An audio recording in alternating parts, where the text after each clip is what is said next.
in need of care and attention. As he held the chipped and battered gun in his hands, he didn't need to look, but he could tell. When people glanced at him from the corner of their eyes, they would mutter under their breath about the way that he looked. He didn't care. He was in the middle of a battle, and the warm gun felt good. It felt right in his soft hands, and they could think and say what they liked for all he was concerned. There was too much eardrum-bursting noise, too many bright flashing lights reflected in his small grey-blue eyes, for him to be distracted by what anyone thought. Or at least, that's what he told himself. He had been here before, and he would hope to be locked in the fight again. It was only the acrid stench of the toilets and the stale taste of old food in the air that made him reluctant to enter the arcade again. Before he'd come to this country, he had been an outsider, even in his own family, and sometimes he thought that maybe, just maybe, they were right about the way that he looked and dressed. His own father's dark, scathing words rattled in his head. "Just look at you! You're a full-grown man and you dress like some kind of a teenager locked in a war against vampires. When we emigrate, I hope you're going to change your ways." The memory of his father's well-rehearsed speech hurt him, and he pulled his hand through his long, black, slicked-back hair, and he was so deep in thought that he missed. As he stabbed at the pause button, he swore long and low beneath his breath, and reached inside the smooth, full-length leather coat that felt all too new on his now sweating back. He was looking for the guide to the game that he had printed out the night before. He cursed the mirrored buckles at the cuff as they scratched against the bare skin at his shoulder beneath this great shielding canopy of a coat. His map had fallen to the ground and lay like a dead bird on the sticky carpet, but he was more interested in the guide for the game. Even after 2 months, he still hadn't got used to the heat, and he knew that he would have to keep on wearing thin cotton vests until he got acclimatised to the humidity. If nothing else, they reminded him of his time at school in England. Memories of paper cuttings on his proud mother's knee passed through his thoughts, and a hint of a song found its way to his lips from the summer when everything seemed possible, when he was the sporting athletics hero of the town with the whole world in front of him. But they were quickly dispersed as he remembered his father barking at him as they boarded the plane. "You might think that you can sing, but it's different singing for a living and playing a pop star in a pub with your drunk mates. Some of us have to make a living, earn a living, make a bob or two, and we can't all live on dreams of what might have been." Quite a catch. As he pushed the snow-damp newspapers through yet another door, through yet another letterbox, he realised that he had stopped even glancing at the headlines. He had no idea what was happening in the world, and he was daydreaming again. He hadn't even noticed the cold or the wet of this winter's morning, or the thin layer of snow on his short, straight hair. To be honest, he had become so used to being up at this time that he didn't react to the town hall clock striking 7:30. "Great," he muttered, as he carried his now still half-full bag of papers. 25 to 8.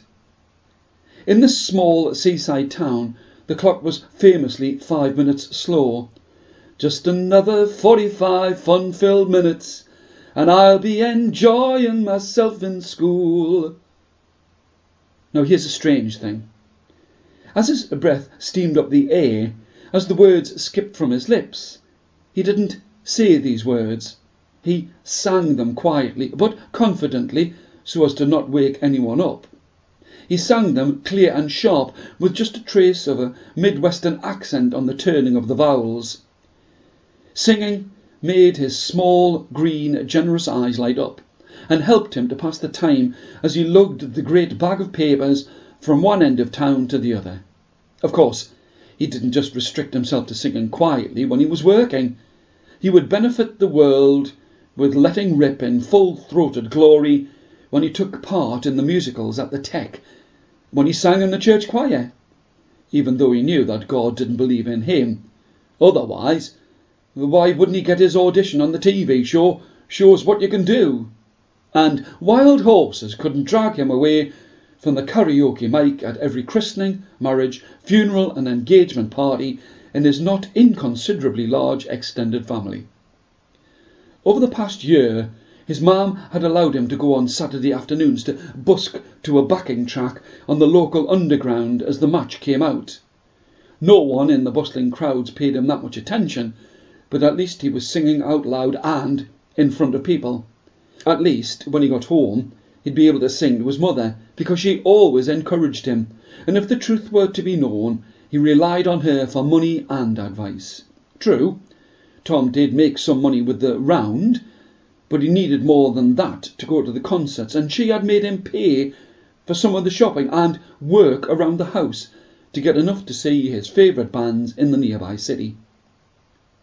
He had a broad smile on his face as he placed the last of the papers in the door and excitedly thought about tonight's concert. Framed. As she pushed her way through the crowd at the new brown brick school's gate, she was excited to be away from home, but she knew the only thing she was really changing were the names of those who wanted to bully her. This steel and glass building might have been new, and it did have the sweet smell of carpet glue, paint and chocolate of a new school, but this whole place was squashed, crowded with people rushing like bulls in china shops to get to lessons that, quite honestly, bored her. In this school, it was better to be regarded as stupid than let anyone know that you had two brain cells to rub together. She might have been disorganised in her dress and the way she packed her school bag, but she had it all upstairs.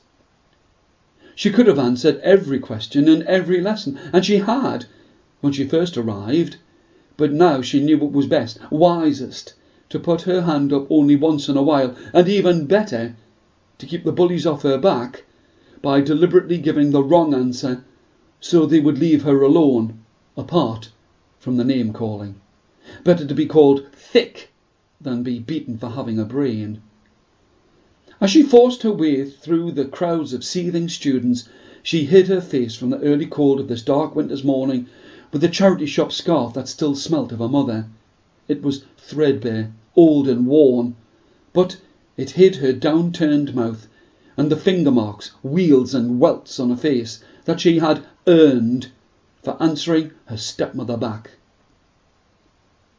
She didn't have many memories of her mother, her real mother, but she would, if she screwed her sapphire blues eyes up tight and let go of all thoughts, she would have a vague recollection of a summer's day in a sunny back garden with a smiling mother beaming with pride as she watched her daughter bounce and dance on the grass. It all seemed so far ago and long away from this unruly mob of students who were here to supposedly learn. She was upset, but not surprised, that she felt so alone and lonely in the middle of such a large crowd, and reached for the photograph that she had hidden in the depths of her coat. It was worn now, and she believed that it was a photograph of her grandfather. She could only remember it being in amongst the few things that she had that were hers. It gave her comfort to look at his benign face, smartly dressed in his soldier's uniform and smiling from behind the stained and cracked glass. It was her keepsake, her charm, and she carried it with her wherever she went. In the absence of friends, his smile, with a smile on her lips. Hidden, unseen in the depths of the tall grass, two small dark eyes watched her, and a thin tongue tasted the air as she walked on the stone path by herself. Many people in the city had been wary of the way that she would smile. Stories had been passed from the time she had been at school that you could not believe a word she said, and if she looked at you in the eye, then be wary of what she said, and be frightened if she smiled. The dry dust from the pampas was catching her throat, and it was, as she stopped to take a drink, that she could hear them all laughing in the distance. A small, cruel, lopsided grin spread across her thin lips as the faint hint of guitar music in the air by the side of the lake forced her to talk out loud. "So, that's where they are." The thought of being with him brightened up her sleepy green eyes, and she started to clumsily dance upon the spot in anticipation. She was going to surprise them all by just happening to bump into them by the side of the lake at the base of the mountains. She definitely wasn't going to tell them that she had wandered for hours looking, hunting for them. She wanted her entrance to be grand and surprising. With her delicate, dainty hands, she smoothed down her long, strawberry blonde hair and knew that she would catch them all unawares. It was strange enough that someone from Buenos Aires would have green eyes, but coupled to her fair skin and shock of blonde hair, she didn't know how he would possibly be able to resist her. This spontaneous surprise had been carefully calculated and plotted for many weeks, ever since she had seen him in his rugby kit by the side of the pool. She knew that he had noticed her. Everyone noticed her, if nothing else, for the delicacy of her body and the way that she could outswim all of the competition. She had taken the time to find out his name and where he would play, and had made it obvious that she was at the sidelines of the match. She knew that she could keep the mystery about who she was at the forefront of his thoughts if she made a quick getaway before he had the chance to talk to her.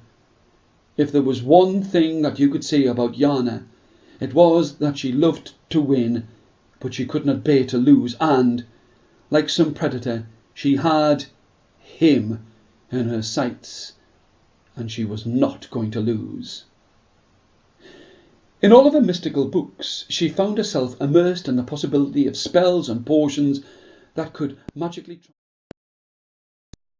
coloured. As she was locked in that place between sleeping and waking and dreaming, there was something familiar about the cat that was padding about at the end of the bed and clawing and pulling at her blankets. She loved cats and could tell them apart, even at a distance, by their purring, their footsteps, the way that they would arch their backs, and the different collars at their necks. As a distant clock faintly struck midday, and with her eyes still closed shut, she smiled to herself. She thought of how she particularly liked the thin, shining metal collars that seemed too tight and looked as if they would never be released, just like the cats she had at home. It was, as she stretched in the bed and blearily took in her surroundings through her red-rimmed eyes, that she sat up bolt upright and realised that she was not at her own home or in her own bed. The startled cat scowled and hissed and scurried into a darkened corner of the over-fussy room. Her heart was beating too fast, and she felt as if she was going to pass out. She rubbed at her back, and she was still dressed in a pink silk dress, and some of last night's memories flooded into her brain. There had been a whole group of them, all of her friends. Dancing and laughter filled her thoughts, but what had happened between then and now was a mystery to her. She'd always kept her guard. She'd been friendly, but not too friendly, and had always made sure that she didn't forget to go home and sleep in her own bed. "Well, sleepyhead, it's good to know that you can wake up." The voice was soft in the air as she realised that after going out last night, she had slept over at her friend Jane Stone's house. Through her tousled, straight blonde hair, she could see that Jane was walking towards the bed and had a mug of milky tea in her hand. "Just the way you like it. More milk than tea. And if you don't mind me saying so, you looked as if you needed the rest, so I didn't want to disturb you in any way. It's a bit of a coup for me, as you've never stayed over in anyone's house in all of the time that we've known you." As she sat on the edge of the bed, she pushed the tea onto the crowded bedside cabinet beside Ellen Gatto and smiled. It was true that she had always kept her guard and had, no matter what had happened, always slept in her own bed and had her cats fed before the sun would rise. "My job? What am I going to do? I've slept in, and I'll be late and—" Jane spoke again. "Look, E, don't look so worried. I don't know why you're in such a state. You're always telling us how you hate your job and how you don't want to go back home to that great haunted house that you call home. Well, you don't have to. For now, relax.